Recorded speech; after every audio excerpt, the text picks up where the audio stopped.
यशिका जी। राधे राधे महाराज जी। महाराज जी, मेरा प्रश्न ये है कि जो हम अपने जीवन में जाने अनजाने में कोई गलत कर्म कर देते हैं या हमसे किसी का दिल दुख जाता है, तो उन बुरे कर्मों का फल हमें जीवन में कब तक परेशान करता है या जकड़ लेता है? क्योंकि अच्छे कर्म करते रहने के बाद भी कहीं ना देखो, कहीं हम उन बुरे कर्मों के। इस जन्म का बुरा कर्म तत्काल दंड नहीं देता है, आप ध्यान रखना। हाँ, एक कर्म है जो साधु अपमान है, ये तुरंत लागू हो सकता है। साधु अवज्ञा तुरत भवानी, कर कल्याण अखिल के हानि। अगर ये नहीं है तो अभी जो पाप कर्म कर रहे हो उसका आपको दंड तत्काल में वर्तमान में नहीं मिल रहा। नहीं तो बहुत गंदे आचरण करने वाला भी सुखी देखा जाता है। जो बहुत पापाचरण कर रहा है, व्यभिचार कर रहा है, बहुत गंदे आचरण कर रहा है, बड़ी मौज से रह रहा है। और एक आदमी को देखा जाता है बहुत अच्छे कर्म कर रहा है, कोई भी गलत कार्य नहीं कर रहा, फिर भी दुखी है। इसका मतलब इसके पूर्व जन्मों से संबंधित है। जो हमारी पुरानी खेती है, जो हमने पूर्व में पाप कर्म किए हैं और इस जन्म हम बहुत संभाल के कर्म कर रहे हैं, फिर भी हमको दंड मिल रहा है, तो वो पूर्व का है। इस जन्म में वो पाप कर रहा है लेकिन बहुत मौज मस्ती से है, तो उसकी नई खेती का नहीं है, ये पूर्व का पुण्य है जो उस पुण्य को भोग रहा है। जिस दिन उसका पूर्व का पुण्य संपन्न हुआ और वर्तमान का पाप लागू हुआ तो ब्लास्ट हो जाएगा और नष्ट हो जाएगा, उसका घर नष्ट हो जाएगा, उसका परिवार नष्ट हो जाएगा, वो किसी काम का नहीं रहेगा। पाप कर्म करते हुए जो सुखी दिखाई दे रहे हैं, तो बस घड़ी गिन लो, अंतिम घड़ियां चल रही हैं। जिस समय उनका पुण्य नष्ट होगा वो नष्ट हो जाएंगे। और जो पुण्य आत्मा है, अच्छे कर्म कर रहा है लेकिन कष्ट भोग रहा है, वो उसके पूर्व के पाप नष्ट हो रहे हैं। जिस दिन पूर्व का पुण्य और वर्तमान का पुण्य मिलेगा वो प्रकाशित हो जाएगा, उसका कुल परंपरागत सुख बढ़ता चला जाएगा। इसलिए वर्तमान का पाप अगर आपसे हो गया है तो आपके उसको प्रायश्चित करके नष्ट कर दो, नहीं तो अभी तो वो सज रहा है, अभी वो दंड नहीं दे रहा, दंड तो आगे देगा वो जा करके। अब कह दे ऐसा भी दान क्यों है, तो आज कत्ल करो तो अभी थोड़ी फांसी में चढ़ा दिए जाओगे। 10-10 वर्ष मुकदमा चलता है और फिर जीव को कहीं जाकर उसको दंड मिलता है कि 20 साल की सजा और 5 लाख रुपया जुर्माना, और 10वें वर्ष मुकदमा चलता रहता है। तो ये तो एक जन्म का है, सरकारी हमारे भगवान के यहाँ तो लाखों जन्म का मुकदमा चल रहा है। अब किस समय कौन से जन्म की तुम्हारी कर्म की वृत्ति। अब भीष्म जी बाल ब्रह्मचारी हैं, बड़े भजनानंदी महापुरुष, और 6 महीना बाणों की सैया पे, तो सैकड़ों जन्म पीछे का हिसाब किताब उनके ऊपर आ गया। तो हमारा तो बहुत बड़ा हिसाब किताब चल रहा है, एक दो केस थोड़ी है। तो हमें चाहिए भगवान नाम जप के बल से हम अपने कर्मों के गोदाम को आग लगा दें और नए कर्मों को सुधार लें, और जो हमारा शरीर रचा गया है उस समय जो हमारे कर्म हैं उनको हम भोग लें, तो भगवत प्राप्ति हो जाएगी। हम जन्म जन्म के प्रपंच से छूट जाएंगे। नहीं तो अवश्य में भोक्तव्यम कृतम कर्म शुभाशुभम। अभी जो किया है वो तो फसल तैयार हो रही है, आगे भोगना पड़ेगा। ये तो पीछे का है जिसको तुम भोग रहे हो। किसका प्रश्न है? हाँ, ये बात समझना पड़ेगा सखी। अभी जो का बीज बो रहे हैं तो किसान भी बोता है तो कई महीने के बाद फसल होती है, तो कर्मों का बीज है, इसको नष्ट कर दो। जो गलत कर्म हुए हैं भगवान के भजन से, भगवान से प्रार्थना करके इनको नष्ट कर दो, तो आगे सुख की प्राप्ति होगी। नहीं, जैसे हम बोए बबूल और चाहे दाग छुहारा तो कहाँ से मिलेगा। अब बुरे आचरण का फल तो बुरा ही हमारे को भोगना पड़ेगा, ना चाहते हुए भी भोगना पड़ेगा। अपने तो साधारण जीव, बड़े बड़े अवतारी पुरुषों को भोगना पड़ता है। इसलिए नाम जप करो, भगवान से प्रार्थना करो, वो तुम्हारे पाप, अहम त्वाम सर्व पापेभ्यो मोक्षयिष्यामि मा शुचा, भगवान कह रहे मैं तुम्हें समस्त पापों से मुक्त कर दूंगा। भगवान की शरण में हो और जो दुख सुख आवे उसे भोगना सीखो। मिटा नहीं सकते इस शरीर के भोगों को, मिटा। यही हम कहते हैं कि जो लोगों को लगता है कि कोई रोग मिटा देंगे, नहीं, ऐसे लोगों को कुछ ऐसे लीलाएं हैं कि चाहे जितना बड़ा रोग हो आप जाओ रोग मिटा देंगे, तो मुझे ऐसा नहीं लगता। मेरा ऐसा अनुभव है कि ऐसा कोई पैदा नहीं हुआ। जो हिमालय से देवर्षि नारद जी कह रहे हैं, कहा मुनि से हिमवंत सुन, जो कछ लिखा लीलार, देव दनुज मुनि नाग नर, को न मेटन हार। हमको ये बात समझनी है कि हम स्वयं नाम जप करेंगे, भगवान से प्रार्थना करेंगे तो वही मिटा सकते हैं। कह रहे हैं ना, देव दनुज नर नाग मुनि, को न मेटन हार। देव दनुज नर नाग मुनि, को न मेटन हार। हम तो साफ बात कहते हैं कि जब हनुमान जी महाराज को जाना पड़ा संजीवनी बूटी लेने के लिए। सुषेण वैद्य को बुलाया, हनुमान जी को जबरदस्ती लंका में घर से उखाड़ के लाना पड़ा सुषेण वैद्य को। वैद्य को तो लाए, अच्छा राम जी से बढ़कर और कौन होगा, स्वयं राम जी हैं, तो कुछ कर देते, लेकिन उन्होंने जो नियम बनाए हैं उसका पालन करवाया, वैद्य को बुलवाया लंका से, और घर से ही तो उखाड़ के लाए। हनुमान जी ऐसे तो चलने के लिए तैयार नहीं थे, तो घड़े उखाड़ के ले आए। वैद्य ने जब बताया कि संजीवनी बूटी के द्वारा लक्ष्मण जी ठीक होंगे, तो वहां संजीवनी बूटी जैसी सब बूटियां प्रकाशित कर दी कालनेमि ने, तो हनुमान जी को पूरा उखाड़ के द्रोणागिरी लाना पड़ा। तो हम इन बातों से, इन चरित्रों से शिक्षा लेते हैं कि डॉक्टर, औषधि, उपचार ये भगवान का बनाया हुआ है। हमको इसके द्वारा रोग निवारण करना है और भगवान का नाम जप करना है, सच्चाई से चलना है, तो हमें किसी से आशीर्वाद मांगने की जरूरत नहीं, सबका आशीर्वाद हमें मिल जाएगा। अगर गंदे आचरण करो और आप सोचो कि कोई ऐसा, तो मुझे तो नहीं लगता, मुझे नहीं लगता, आज तक मुझे कहीं नहीं लगा। बहुत जगह ऐसा सुना हो, ऐसा समझने पर हमारी समझ में नहीं। आप लोगों का किसी का ठीक हुआ है क्या? सच्चाई से बताना कि भाई अमुक आदमी का कैंसर ठीक हो गया या हाँ, ऐसा हमने देखा है कि ईमानदारी से भजन करने पर, सच्चाई से चलने पर रोगों का प्रभाव कम होते देखा है। जैसे मानो 18 साल से किडनी खराब है और डायलिसिस अब कई वर्ष हो गए चलते हुए, पर हमारी दिनचर्या चल रहे हैं, ये हम भगवान की विशेष कृपा मानते हैं। पर हमको इतने सामर्थ्य प्रभु दिए कि हम चर्चा कर रहे हैं, हम बात कर पा रहे हैं, पर हमें भगवान की कृपा देख रहे हैं कि रोग अपना प्रभाव दिखाते हुए भी वो नहीं प्रभाव दिखा रहा है। ये तो हो रहा है भजन से, उसका प्रभाव हमको परास्त नहीं कर पा रहा, लेकिन इसे मिटार दे ऐसा नहीं। इसको तो भोगना पड़ा। रामकृष्ण परमहंस जी सिद्ध महापुरुष, लेकिन उनको भी भोगना पड़ा ना, बड़े बड़ों को। हमें लगता है कि कर्म को भगवान के चरणों में समर्पित करके उनके नाम जप के द्वारा वही, और जिससे रचना शरीर की हो गई वो तो भोगना पड़ेगा, वो तो भोगना पड़ता है। इसलिए छूछाक चक्कर में न पड़ के भगवान का नाम जप करो। भगवान की प्रार्थना के द्वारा हम अपने कर्मों को पावन कर सकते हैं, हम कर्मों के जाल से मुक्त हो सकते हैं। भगवान बड़े कृपालु हैं। महाराज जी, जैसे अभी आपने बोला है कि आप किसी साधु संत का दिल नहीं दुखाना है, तो दिल दुखाने का मतलब होता है, हमारी बात समझो, हम दिल दुखाने का मतलब कोई साधु हमसे कहे ऐसा करो नहीं तुम्हारा दिल दुख जाएगा। धर्म विरुद्ध आचरण नहीं करना, वो साधु ही नहीं है जिसका दिल दुखी हो जाए। साधु का दिल भगवान का दिल है। महाराज जी अभी हम बाहर चर्चा कर रहे थे, तो एक मुझे नहीं पता, तो एक महात्मा संत बैठकर, पता नहीं वो शायद मेरी बातें सुन रहे थे, लेकिन मेरी चर्चा किसी और के साथ में हो रही थी। तो मैंने बोला कि मैं महाराज जी को 2 साल से मतलब सुन रही हूँ, तो मैं बहुत प्रभावित हुई हूँ। आज हमारे पास में लोगों के पास जवाब देना, मतलब आज हमारे पास में जवाब है लोगों को देने के लिए। आज हम पाखंड के उस पर विपक्ष पर बोल सकते हैं, लेकिन महाराज जी मेरी भावना किसी को ठेस पहुंचाने की नहीं थी। पता नहीं उन संत जी को मेरी कौन सी बात बुरी लग गई, तो वो बहुत ज्यादा गुस्सा हो गए, वो क्रोधित हो गए कि आप सबको ऐसे नहीं बोल सकते, आप किस पाखंड की बात कर रहे हैं। मुझे नहीं पता उन्होंने मेरी बात को किस उससे लिया। अब मेरे मन में एक दुविधा ये हो रही है कि पता नहीं उनका मन दुखा है। नहीं नहीं, इसमें नहीं, आपको दुखी नहीं होना। जैसे हम चर्चा कर रहे हैं किसी बात की, तो अगर किसी को बुरा लग रहा है तो उसको निमित्त करके कहा जाए तो बुरा लग रहा है। अब ऐसे ही किसी को बुरा लगने लगे तो हम किस किस को संभालेंगे। हम आपको बुरा नहीं कह रहे, लेकिन हम सिद्धांत को जब कहेंगे तो किसी को बुरा लगेगा। ऐसे ही कोई साधु महात्मा नाराज नहीं हो जाता है। हाँ, अगर कोई संत महात्मा होता और तुम्हारी बात सुन रहा था तो प्रसन्न होता कि हाँ ठीक बच्चा, तुम कह रहे हो कि आज तुम्हारे पास उत्तर है। अगर तुम गलत होती तो ऐसे बात करता कि बेटा ये तो सब ठीक है, वो भी महात्मा है और भी लेकिन किसी की निंदा हेलना करना बेटा ठीक नहीं है। वो आपको ऐसे सलाह देता जिससे आप दुखी नहीं होती। ये सब कलिकाल है, आप डरो मत। संत ते होए न कारज हानि, आप ये समझ लो, संत से कभी किसी का अनिष्ट नहीं हो सकता, अमंगल नहीं हो सकता। ऐसे ये सब बातें मतलब मत सोचो, कल तुम्हें और कोई मिल सकता है।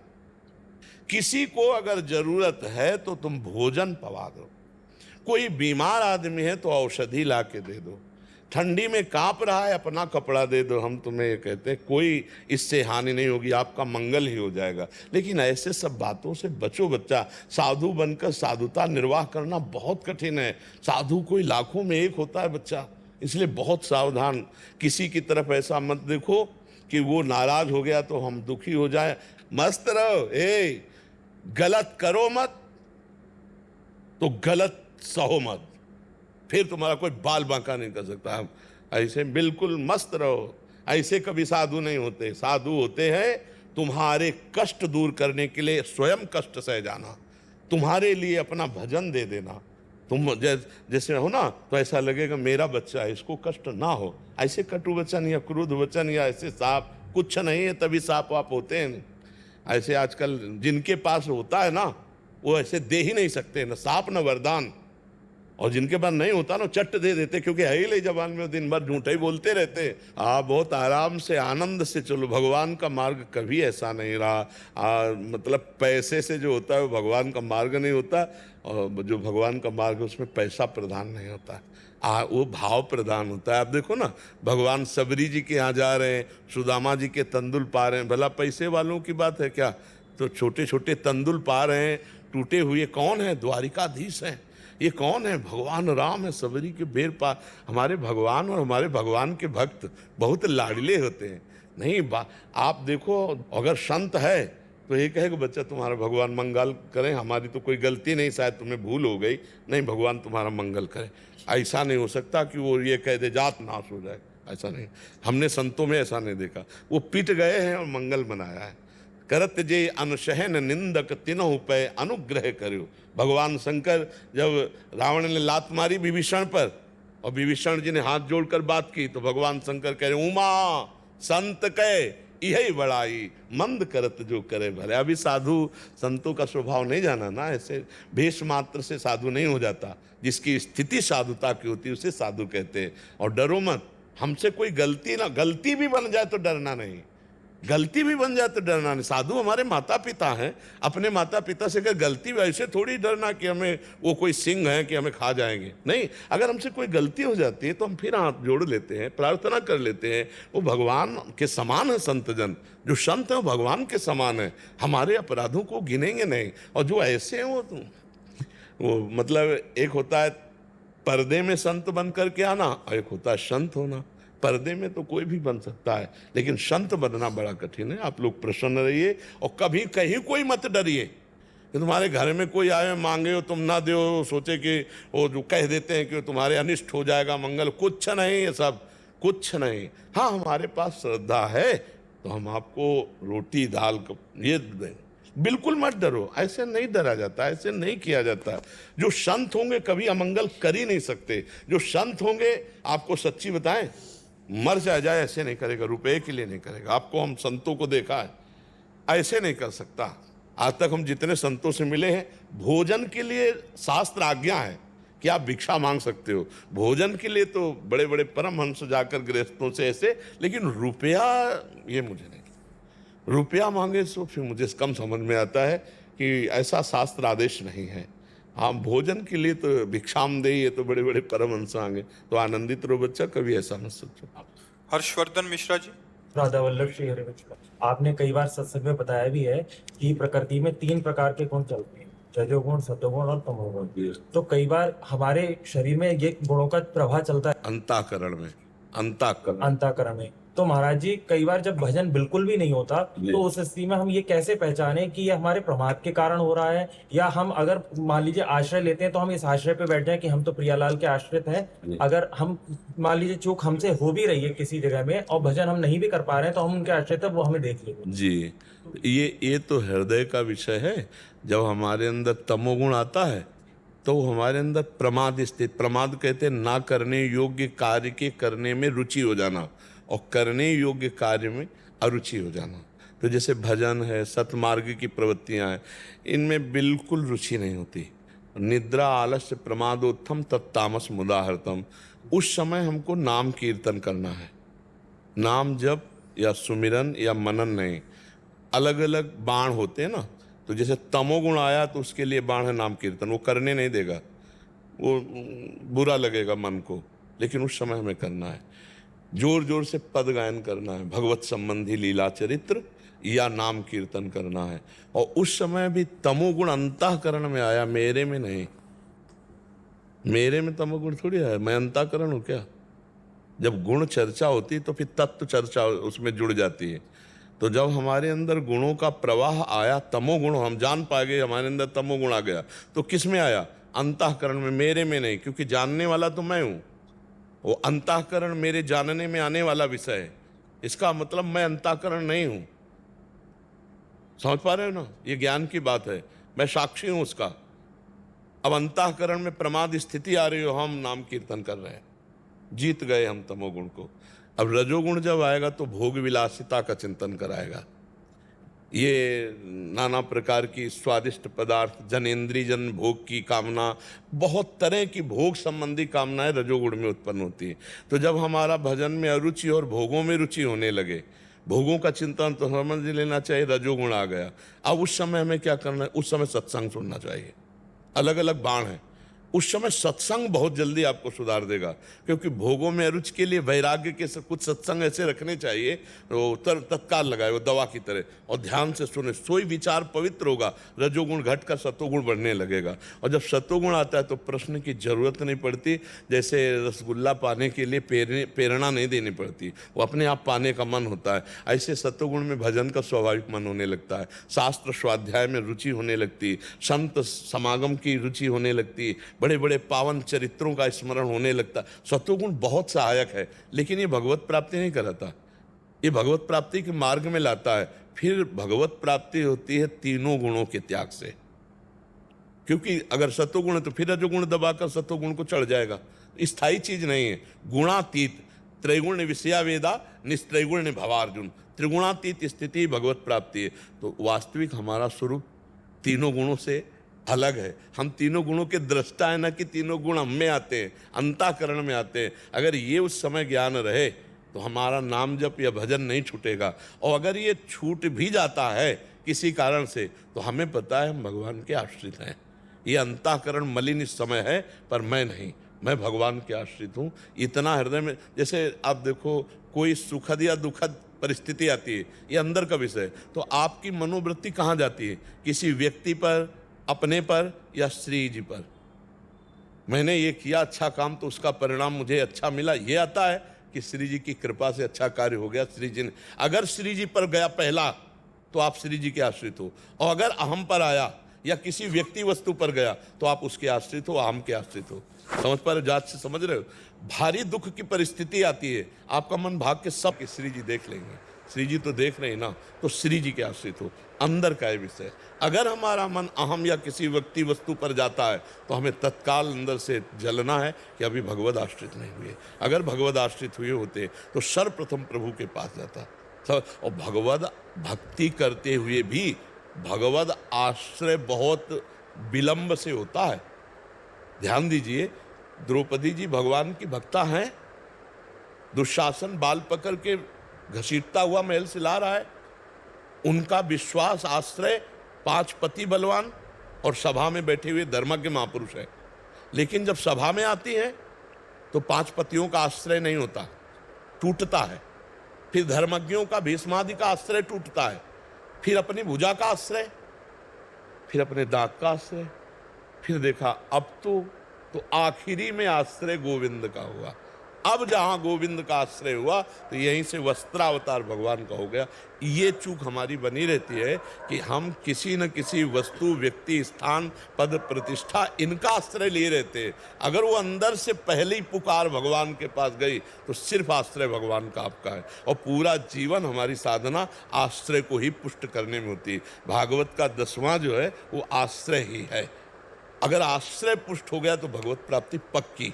हम यही सबसे कहते रहते हैं, आश्रय पुष्ट हो गया तो भगवत प्राप्ति पक्की। भगवत प्राप्ति किसी क्रिया से नहीं होती, आश्रय से होती है। और सारी साधनाएं आश्रय पुष्टि के लिए। नवमी भक्ति जो है वो आत्मसमर्पण है। श्रवणम, कीर्तनम, अर्चनम, वंदनम, दास्यम, सख्य, आत्मनिवेदनम, जो भगवान का आत्मनिवेदन स्वरूप है, यही आश्रय है।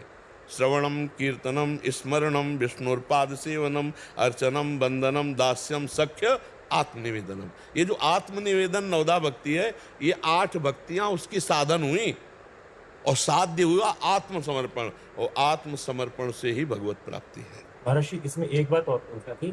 जैसे आपने कई बार कहा है, एकांतिक में भी कहा है कि हम कोई भी काम कर रहे हैं, हम गृहस्थी में रह के मान लीजिए कुछ भी कर रहे हैं, हल भी अगर चला रहे हैं और नाम जप कर रहे हैं, तो वो हमारे एक तरह से पूजा ही है, वो पक्का। भजन ही है। हाँ। लेकिन महाराज जी, कई बार क्या होता है, जैसे हम व्यवहार में है और कार्य करते वक्त किसी कार्य में मान लीजिए एकाग्रता है भी या नहीं भी है, और कभी व्यवहारिकता में आकर हमारा मान लीजिए भजन छूट जाता है, उस समय अगर मान लीजिए तो गौर से आपने नहीं सुना, एकांतिक में प्राय इसका भी उत्तर है कि 4 घंटे हम किसी विशेष एकाग्रता पूर्वक मशीनरी के काम में, ऑफिस के काम में, किसी काम में बिजी रहे और हमारा भजन नहीं हुआ, तो हम 4 घंटे बाद हाथ जोड़ेंगे और कहेंगे, हे प्रभु, ये 4 घंटे का जो समय में क्रिया हुई वो मैं आपको समर्पित करता हूँ। इसे भागवत धर्म कहते हैं। वो समर्पण भी उसे भगवत प्राप्ति ही कराएगा। ये भी तो साथ में जुड़ा है ना। तो अब उस मान लो व्यापारी है, तो 4 बातें कड़वी अच्छी भी हो सकती हैं, तो व्यवहार वार्ता की कर रहा है, लेकिन उसके अंदर जो लक्ष्य बन चुका है भगवत प्राप्ति, तो वो उस समय को जब समर्पित करेगा, स्वभाववश, संस्कारवश, अनेक जन्मों के संस्कारवश जो भी कार्य किया जाए वो परम पुरुष परमात्मा को समर्पित कर दिया जाए, तो भागवत धर्म बन जाता है। एकादशी स्कंद में 9 योगेश्वर वर्णन करते हैं, उनमें पढ़ के देख लो। स्वभाववश, संस्कारवश, अहंकारवश जो भी क्रियाएं होती हो, जब परम पुरुष परमात्मा को, नारायण को, हरि को अर्पित कर दी जाती है, तो भागवत धर्म हो जाता है। और कहीं नाम जप करते हुए और तब तो फिर समर्पण का क्या कहना। अब तो बिना नाम जप के भी समर्पित कर देने पर वो कर्म उसे भगवत प्राप्ति कराएगा। भगवान ने भी आदेश किया, यत करोषि, जो करो वो मुझे समर्पित कर दो। आपकी शरण में है, आपकी नहीं, हम सब प्रभु की शरण में हैं, हम सब प्रभु की शरण में हैं। की कृपा से जो कुछ नाम जब चल पाता है चल। हाँ, नहीं, ऐसा भाव रखो, पर हम सब भगवान की शरण में हैं। जो आपको संभाल रहे हैं वही हमें भी संभाल रहे हैं। हम सब उन्हीं के छत्र के नीचे हैं। नहीं, हाँ, हम आपकी लिफ्ट में है बस। हाँ, ऐसा मान लेते हैं लेकिन लिफ्ट में पावर तो कुछ और है, जो हमको भी ले चल रहा है, आपको भी ले चल रहा है दीपक जी। श्री राधा वल्लभ श्री श्री हरिवंश महाराज जी। महाराज जी, क्या भगवान, ईश्वर, प्रभु व परमात्मा समान अर्थ हैं या इनमें विभेद है? मतलब एक ही नहीं, अर्थ है? ज्ञानी जिसे ब्रह्म कहता है, योगी उसे परमात्मा कहता है, भक्त उसे भगवान कहते हैं। बात एक ही है। जल, वार, तोय, वाटर, पानी, इनमें क्या बात तो एक ही है ना। तो ऐसे ही अपने अपने भाव से कोई उसे परमेश्वर कहता है, कोई उसे अलख निरंजन कहता है, कोई गुणातीत निर्गुण कहता है, कोई सगुण कहता है। वो एक ही परम तत्व है। वो विविध रूप धारण किए हुए है, विविध नामों के द्वारा। उसका नाम एक अनंत है। एक नाम अनंत भी है ना, हरि अनंत, हरि कथा अनंता। उनके नाम अनंत है, उनके रूप अनंत है, उनकी लीला अनंत है। पर जो जिस मार्ग में चले उसे दृढ़ता पूर्वक पकड़ ले तो अनंत को प्राप्त कर लेगा। बात एक ही है। भगवान कहो, ब्रह्म कहो, परमात्मा कहो, परमेश्वर कहो, ईश्वर कहो, जो भी अपने अपने मार्ग के अनुसार पुकारो वो वही है, दूसरा कोई नहीं है। अलग अलग नामों से, अलग अलग भाव से उसी परमात्मा को पुकारा जाता है, दूसरा कोई नहीं है। अलग अलग सब पुकार अलग अलग है, अपनी रुचि के अनुसार पुकार है ना, वो परमात्मा है, मिलता है, दूसरा कोई नहीं। कोई उसे परब्रह्म मानता, कोई उसे गुरुदेव मानता है। अब वाहे गुरु वाहे गुरु वाहे गुरु वाहे गुरु वही है, दूसरा थोड़ी। अब जो वाहे गुरु कह के भी वही पहुँचते हैं। विविध नामों के द्वारा हम उसी को प्राप्त करते हैं, दूसरा कोई नहीं है। ये जो दूसरा भ्रम बैठ गया है, लड़ाई झगड़ा, ये सब ऊंच नीच ना, ये सब अज्ञान है, ये सब गंदी बात है, ये सब मलिन बात है। दूसरा कोई नहीं, एक ही परमात्मा। जब ऊंचाई पर चढ़ जाओ ना, ऐसे नीचे से देखोगे तो कोई बिल्डिंग ऊंची कोई नीची दिखाई देगी, पर हेलीकॉप्टर पे बैठ के देखो सब बराबर ही नजर आएगा ना। तो अध्यात्म की जब ऊंचाई पर चढ़ जाया जाता है तो सब बराबर नजर आता है, कोई अलग नहीं आता, कोई अलग नहीं होता। और हम ही आपको कहते हैं कि जब भगवत प्राप्ति होनी होती है, भगवत साक्षात्कार, तो सब बड़े बड़े महापुरुष दर्शन देते हैं, सब बड़े बड़े महापुरुष। और कहीं किंचन मात्र उनके दुलार में अंतर नहीं देखा गया कि ये हमारे नहीं हैं, ऐसा नहीं। हाँ, हम गंगा किनारे थे जब साधन पथ पे, तो गुरुदेव नानक साहब जी का ऐसे एक पट्टी पड़ी हुई थी। अब हमें पंजाबी अक्षर तो पता नहीं, तो वो अक्षरों में एक पट्टी में कुछ लिखा हुआ था और बड़ी मृदु मुस्कान। पहला हमें दर्शन जो है गुरु नानक साहब का गंगा किनारे, तो हमने देखा। फिर एक बार श्री चंद जी का दर्शन, जो उदासीन अखाड़े के और नानक साहब के बड़े पुत्र हैं। कोई भी ऐसे महापुरुष नहीं जिनके दर्शन न हो। सब जब आपको परमात्मा, तो सब परमात्मा स्वरूप है ना। पहले महात्मा जन आते हैं तब परमात्मा आते हैं, ये बात समझ ला। पहले हनुमान जी के दर्शन हुए तब राम जी के दर्शन हुए, विभीषण जी का नहीं भी है। हाँ, पहले इन सब महात्माओं के बड़े बड़े उनकी कृपा प्रसाद मिलता है। तो जो नाम में आप हमारे हर प्रश्न का उत्तर नाम सुनेंगे, ये सब बड़े महापुरुषों की बातें हैं। उनके द्वारा उपदिष्ट बात है कि जगत का कल्याण सिर्फ नाम से होगा। ये बड़े सिद्धों की बात, अव्यक्त सिद्धों की बात कह रहे हैं। उन इसीलिए बस एक रट लग गई है, नाम नाम नाम पकड़ लो। हर प्रश्न को घुमा के वहीं ले आना, उत्तर उसका नाम जप करो तुम्हारा परम मंगल हो जाएगा। नाम के बिना कुछ नहीं है, नाम के बिना कुछ नहीं। ये यहाँ बड़े बड़े संतों की बात और शास्त्र की बात, युग धर्म की बात, सब मिलाकर के बात कह रहे। नाम के बिना जिसने नाम नहीं पकड़ा वो अधूरा मिलेगा, और जिसने नाम पकड़ लिया कुछ न करे वो पूरा मिलेगा। देख लेना, नाम सब कुछ है, नाम सब कुछ है। ये बड़े महापुरुषों की बात बता रहे, सिद्ध महापुरुषों की। जो अव्यक्त महापुरुष हैं उनसे, उनकी बात से हम डंके की चोट पर कह रहे हैं नाम से ही काम बनेगा। क्योंकि उन सब महापुरुषों के जब कृपा प्रसाद, तो ये नाम, और जिनके जीवन में नाम नहीं हो सब है। जहाँ पोलाई होती है ना, वहीं कोई घुस पाता है। जहाँ ठोस होता है वहाँ कुछ नहीं घुस। नाम जापक ठोस होता है और सब पुलाई होती। बस इतनी बात समझ लें। और खुल के बता दें, नाम एक अंक है और सब साधन शून्य है। अगर अंक हटा दो तो शून्य शून्य है, और अंक रख दो तो 10 गुना फल है, नहीं फल। तो इसलिए नाम सब कुछ है। नाम नानक नाम जहाज है, चढ़े सो उतरे पार। हाँ, नाम का प्रसाद बड़े बड़े गुरुवाणी में हमने जो पढ़ा, हर महापुरुष नाम प्रसाद, हर महिमा नाम और साधु संग। क्योंकि साधु संग नाम में उत्साह बढ़ाता है, नाम में प्रीति बढ़ाता है, नाम जपने का उत्साह बढ़ता है। और नाम हमारी वाणी जी में लिखा है, साधन को हरि भजन है, कै सत्संग सहाय। भगवत प्राप्ति का, मन को परमात्मा प्राप्ति कराने का उपाय नाम जप है, और उसकी सहायता साधु संग से होगी। 2 बातें हमने बहुत जोर की पाई है सब शास्त्रों में, साधु सेवा, साधु संग और नाम जप। सब कुछ हो जाएगा, इसी से हो जाएगा। हर नाम परमात्मा के ही हैं, प्रभु के ही हैं, उनमें कोई भेद नहीं। सीमा जी, इन्वेस्टिंग स्टार्ट करने का आपका कोई भी मोटिव हो, important is you do it the right way, because when you are new. Radhe Radhe Maharaj ji. Maharaj ji, मेरा प्रश्न है कि आजकल ये कह रहे हैं कि बहुत सारा भय उत्पन्न हो जाता है कभी कभी धर्म में, जैसे कि ये करोगे तो ये हो जाएगा, वो करोगे तो ये हो क्या जाएगा। हो जाएगा बोलो ना। जैसे धर्म में ये करोगे तो हो जाएगा नहीं, पाप करोगे तो भय आएगा। धर्म में निर्भयता आती है, पाप से भय आता है। कौन कहता है कि धर्म में ये करोगे तो भय हो जाएगा? क्या है, हमें बोलो। मेरा प्रश्न ये था कि धर्म के नाम पर भय और आडंबर है। कहाँ है, किसके पास है? नहीं, जैसे ज्यादातर जब हम कुछ पूजा तो क्यों जाओ वहाँ? नहीं, हम ये कह रहे हैं कि तुम पाखंड के पास क्यों जाओ? शराब की दुकान के पास जाओगी तो शराबे की गंध आएगी। तो जो जानती हो पाखंड, वहाँ मत जाओ। और धर्म का भय, आप हमें बताओ कहाँ भय है? धर्म में भय, धर्म तो निर्भय पद प्रदान करता है। कैसी बात करती हो सखी? धर्म में भय कहाँ है? आप बोलिए हमें कि ये धर्म है और इसमें भय है, आप बोलिए ना। आपसे हम पूछ रहे हैं, बोलिए। नहीं, मेरा प्रश्न यही था कि धर्म तो निर्भय और स्वतंत्र होना चाहिए, सिर्फ भाव और भावना पर केंद्रित। धर्म निर्भय ही है और धर्म स्वतंत्र नहीं, परतंत्र है, शास्त्र सम्मत।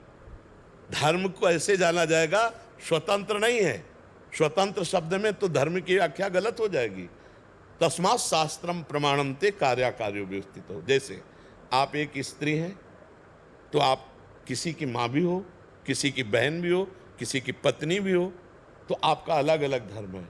आपके धर्म का क्या निर्णय है ये शास्त्र बताता है और आप जानती हैं। अपने धर्म का जब आप पालन करेंगी तो आप निर्भय होंगी और आपका हृदय आनंदित रहेगा। लेकिन आप परतंत्र हैं। आप किसी की पत्नी हैं तो एक पत्नी धर्म आपको अपने अंडर में रखे है। आप किसी की माँ है तो वात्सल्य मात्र धर्म आपको अपनी सीमा में रखे। आप किसी की बहन है तो आपका एक बहन भाई का संबंध एक वो सीमा में है, उसके विरुद्ध नहीं कर सकती, स्वतंत्र नहीं है। धर्म की परतंत्रता जीव को मुक्त कर देती है, निर्भय कर देती है, निश्चिंत कर देती है, धर्म की परतंत्रता। और जब हम धर्म के आड़ में मनमानी आचरण करते हैं तो भी भय आ जाएगा, क्योंकि वो पापाचरण है। कोई हमको दुख नहीं दे सकता यदि हम सही हैं, और हम गलत हैं तो फिर ये लगता है सब गलत है। बात समझना, हमारी दृष्टि जैसी हो जाती, हमें तो सब साधु नजर आते हैं, सब भगवान नजर आते हैं, आए हैं हमारे पास, सब भगवान आए इन रूपों में, आप भी आए हो इस रूपों में, हमें इनमें कोई गलत नहीं नजर आते। अब ये प्रश्न करेंगे वैसा उत्तर दे देंगे, लेकिन मेरी दृष्टि में तो मेरे प्रभु में गलत कहीं कोई है ही नहीं। और जब हमारा गलत भाव आ जाएगा तो फिर सबसे हमें गलत लगेगा। हमारे अंदर भय है तो सबके अंदर भय है, हमको दिखाई देगा ये हमें भय देने आया, नहीं, हमें सब आनंद सिंधु भगवान है। अगर हमसे कोई गर्मी से भी बात करता है, हम सोचते हैं कि मेरे भगवान मेरे से प्रश्न कर रहे हैं कि अब तुम्हें गुस्सा आएगा कि नहीं आएगा, तो मुस्कुरा के ही कहते हैं हम तो आपके चरणों में प्रणाम करते हैं, हम तो अज्ञानी जीव हैं, आपको प्रभु क्या उत्तर देंगे। अब वो प्रसन्न हो गया, हम अज्ञानी वो ज्ञानी है, हम उसके चरणों में प्रणाम, प्रसन्न। हमारा कार्य सबको सुख पहुंचाना, तो हमें सुख पहुंचता रहता है। पाखंड कहीं नहीं है, कहीं पाखंड नहीं है। हम जब पाखंड देखते हैं तो पाखंड है, हमको तत्व देखना है। जैसे हीटर है, फ्रिज है, कूलर है, एसी है, तो जानने वाला ये जान रहा बिजली सब में एक है, और यंत्रों का प्रभाव अलग अलग दिखाई दे रहा है। कोई गर्मी फेंक रहा है, कोई ठंडी फेंक रहा है, कोई पानी को जमा रहा है, कोई पानी को ठंडा कर रहा है, कोई पानी को उबाल रहा है, लेकिन बिजली एक ही है। ऐसे दुष्ट या महात्मा दोनों में परमात्मा एक है। जो परमात्मा को देखता है वही से सही देखता है, और तो देखना अज्ञान जनित है, माया जनित है। कहीं अगर आपको ऐसा लगता है कि कोई पाखंड है तो हम क्यों जाएं, हम क्यों जाएं वहाँ? कोई बुलावा थोड़ी हमारे लिए आया है, हम नहीं जाएंगे, कोई हमको नहीं आकर्षित किए, हम ही बोले बहुत पाखंड फैला है। कहाँ फैला है? गोस्वामी जी तो देख रहे हैं सीए राम में सब जग जानी और करूं प्रणाम, तो हम क्या देख रहे हैं? पाखंड। हमारा जो सिद्धांत है वो अध्यात्म है। अगर हमारे नेत्र ठीक है तो पापी में भी परमात्मा नजर आएगा, अगर हमारे नेत्र दूषित है तो परमात्मा में भी पाप नजर आ सकता है। पक्की बात समझ लो। हमारा जो यहाँ सत्संग होता है वो अपने को ठीक करने के लिए होता है। हमारा चश्मा लाल तो लाल सब दिखाई देंगे, हमारा चश्मा हरा तो हरा दिखाई देगा, हमारा चश्मा काला तो फिर काला दिखाई देगा। हमको अपना चश्मा सुधारना है, हमको अपने नेत्र सुधारने। हमारा अध्यात्म कहता है तेरे भावे जो करे भलो बुरो संसार, नारायण तू बैठ के अपनो भवन बुआ। हमें अपना भाव ठीक करना है। क्यों सके? आपको इसमें कोई संशय? जी। ऑप्शन ट्रेडिंग के लिए मल्टीपल टैब्स स्विच करके परेशान हो गए हो, ट्राई कीजिए ऑप्शन चेन ऑन। कर्नल के सिंह जी, कानपुर। श्री हरिवंश, राधे राधे। राधा वल्लभ श्री हरिवंश महाराज जी। महाराज जी, मैं अभी सेना में कार्यरत हूँ। इस पूरे कार्यकाल में मैंने देश की सेवा में अपनी तरफ से जितना भी निष्ठा पूर्वक सेवा की है। सेवानिवृत्ति होने के बाद भी मैं सामाजिक सेवा में रहना चाहता हूँ। महाराज जी, मेरा मार्गदर्शन करें कि मैं किस तरह वैसे बहुत बढ़िया सेवा कर सकते हो यदि ग्रामीण बालकों को आप हमारे भारत के सैनिक बनाने की शिक्षा दें तो बहुत अच्छा है। 10-5 गांव के नौजवानों को अपनी तरफ से उनको आपको सब पता है कि हमारे देश का सैनिक कैसा होता है, उसकी कितना व्यायाम, कितना ऊंचाई, लंबाई, चौड़ाई, क्या क्या उसको चाहिए।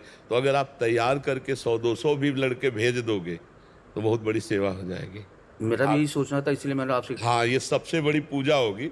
आप अगरबत्ती वाली पूजा करो ना करो, आप नाम जप करते हैं हमारे भारत के ग्रामीण नौजवानों को ऐसी शिक्षा दीजिए जिससे हमारे राष्ट्र की सेवा में प्राण बलिदान करने के लिए।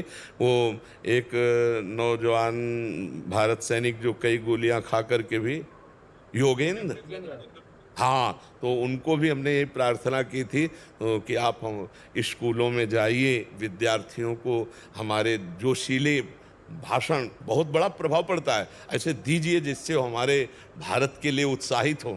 अभी जो नशा में जा रहे हैं, बेविचार में जा रहे हैं, उनको बचाइए और उनको हमारे देश के लिए तैयार कीजिए। जहाँ आपने जीवन व्यतीत किया, आपको बड़े अनुभव हैं अपने राष्ट्र सेवा के, तो उनको राष्ट्र सेवा योग्य तैयार कीजिए। हमारी यही प्रार्थना रहेगी।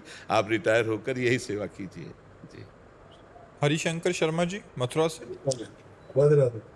श्री हरिवंश महाराज जी। सादर प्रणाम। महाराज जी, मैं जीवन के उद्देश्यों के बारे में जानना चाहता हूँ तथा सच्चे संतों की पहचान क्या है, उन्हें कैसा जाना तथा समझा जाए। जीवन का उद्देश्य भगवत प्राप्ति, जहाँ आप प्रश्न कर रहे हो यह अध्यात्म है। पहले जीवन का उद्देश्य क्या है? भगवत प्राप्ति है। अब भगवत प्राप्ति कैसे होती है?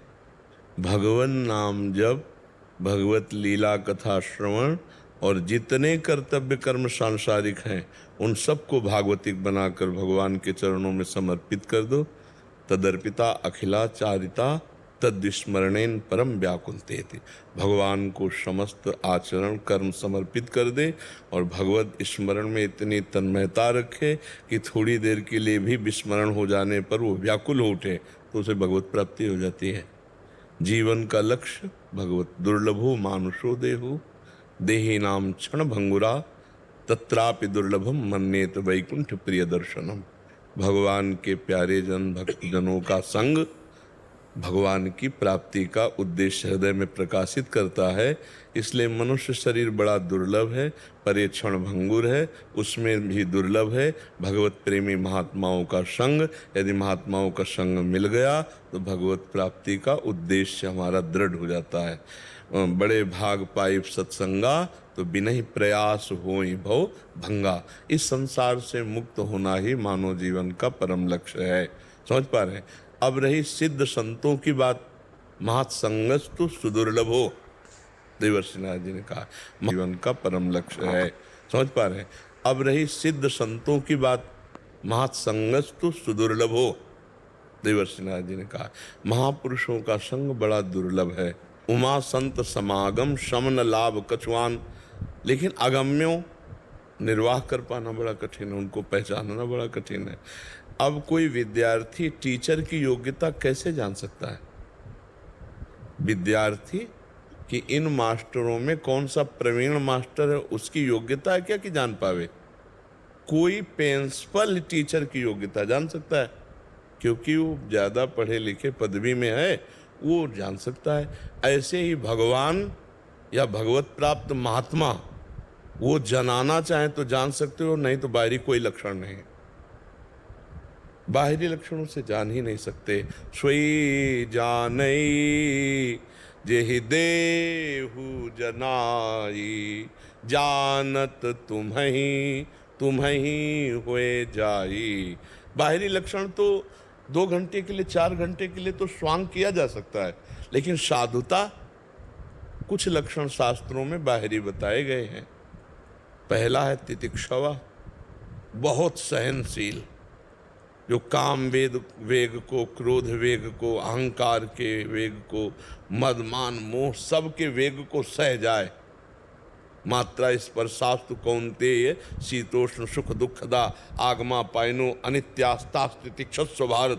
तितिक्षवा कारुणिकाहा, महान करुणा हृदय में भरी हुई, उसको कैसे जानोगे?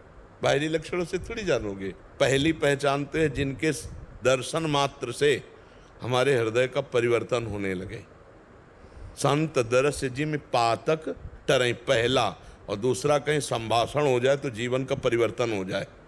जिनके देखने से ऐसा लगता है मैंने देखा तो पहली बार है, लेकिन ऐसा लगता है बहुत बार देख चुका हूँ, ये अपने हैं। और जिनके समीप बैठने से दर्पण की तरह अपने दोस्त दिखाई देने लगे और मन में संकल्प बनने लगा, आज से पाप नहीं करूँगा, आज से बिना उपदेश के अंदर आने लगेगा, आज से गलती नहीं करूँगा।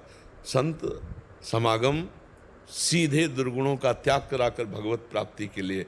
कुछ बाहरी ऐसे लक्षण हैं जिनसे हम संतों को पहचानने की चेष्टा करते हैं, वो क्या वास्तुता स्थिति प्रज्ञ ही स्थिति प्रज्ञ को पहचान सकता है, दूसरा नहीं। महाराज जी, कुछ ऐसे लक्षण जिसमें हम जैसे मतलब जिनको इतना ज्ञान नहीं है वो थोड़ा पहचान पाएंगे। हाँ, सबसे भूसा में तो पाखंड भी तो है ना। आज की चर्चा में नहीं सुना, पाखंड भी तो है ना। हाँ, तो जब तक ये श्लोक सिद्धांत जीवन में न दिखाई दे तब तक अपने को और दूसरे को हम संत नहीं मान सकते। 15वां अध्याय गीता जी का जो श्लोक है, निर्माण मोहा जित संग दोषा अध्यात्म नित्या विनिवृत्त कामा द्वंद्वैर्विमुक्ता सुख दुख संगै गच्छन्त्य मूढ़ा पदम अव्ययम तत्। जिसके अंदर मान नष्ट हो गया है, सबहि मान प्रद आप अमानी, मान नहीं है तो अहम मूल होता है मान का, जिसका अहंकार नष्ट हो गया है, और मोह नहीं है जिससे किसी से, जो ममता रहित है। अद्वेष्टा सर्वभूतानाम मैत्रः करुणैव च निर्ममो निरहंकारा सम दुखा सुखा क्षमे। किसी से भी द्वेष नहीं है, किसी से भी राग नहीं है, सबसे प्यार है पर ममता किसी से नहीं, सबकी सेवा है पर अहंकार नहीं। निर्माण अमोहा, मान रहित और मोह रहित। और जित संग दोषा, हर भोग विलासिता उसके पास है लेकिन उसका मन किसी भोग के भोगने में बिल्कुल राजी नहीं है।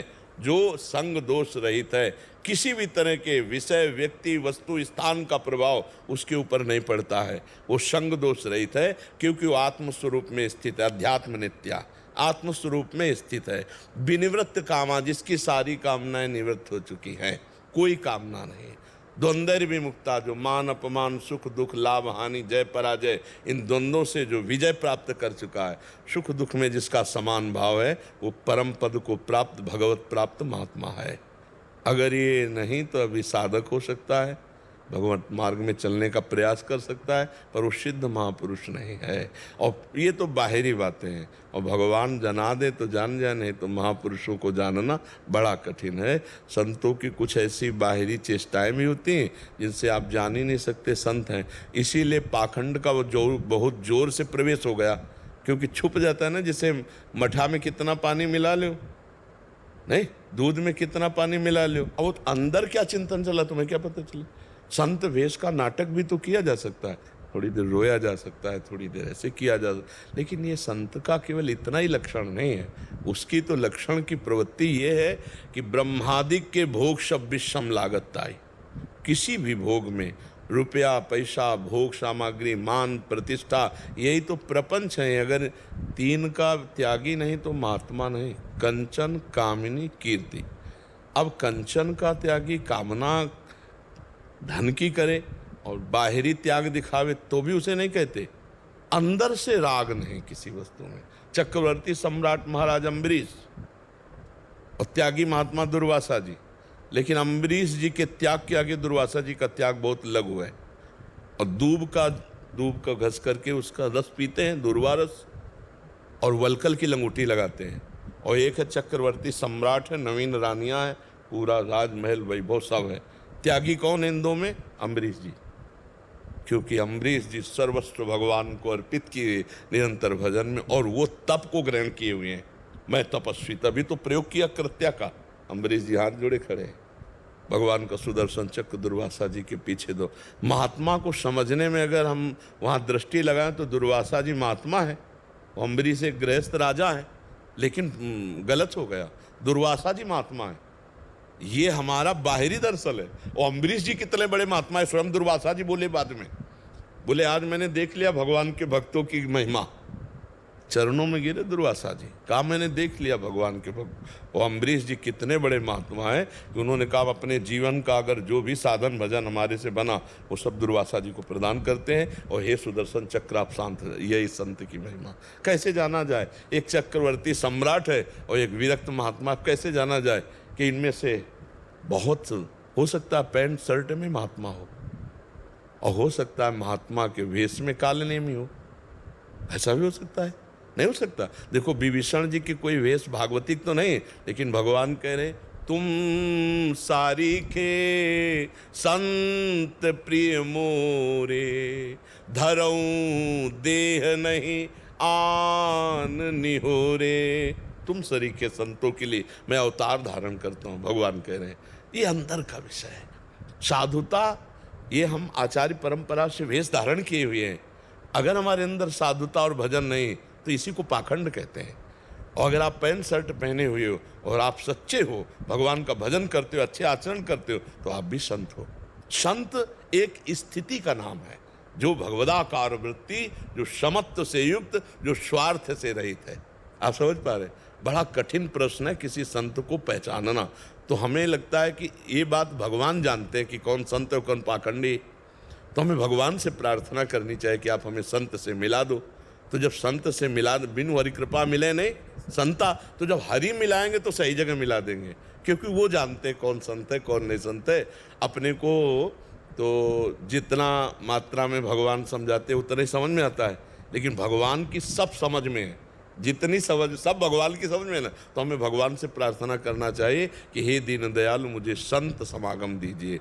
जब द्रमहि दीन दयालु राघो तो साधु संगति पाइए। हाँ, बस सीधी पहचान संत की यही है, जो अनंत भगवान में रमण करता है हर समय वही संत है, प्रपंचातीत है वही संत है। जो भगवान के सिवा अन्य किसी का दर्शन नहीं करता वही संत है।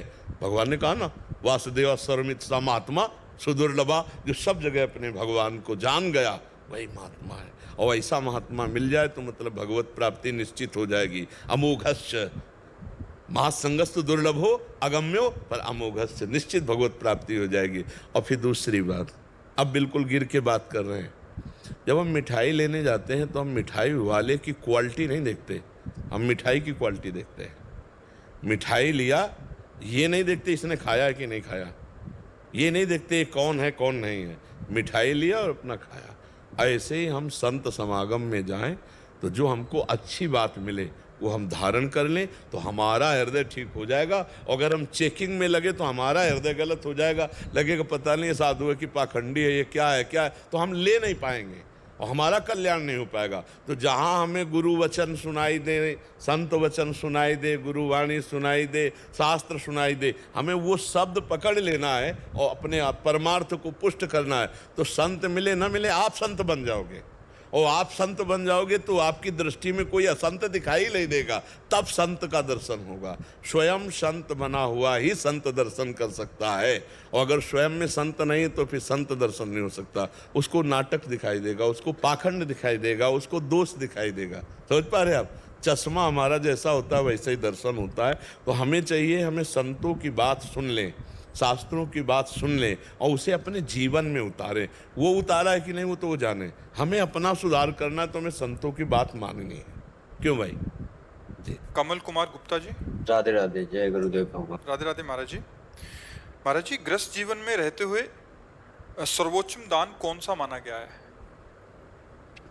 दान दान पूछ रहे हो? अपने श्वासों को भगवान के नाम में अर्पित कर देना, इससे बढ़कर कोई दान नहीं।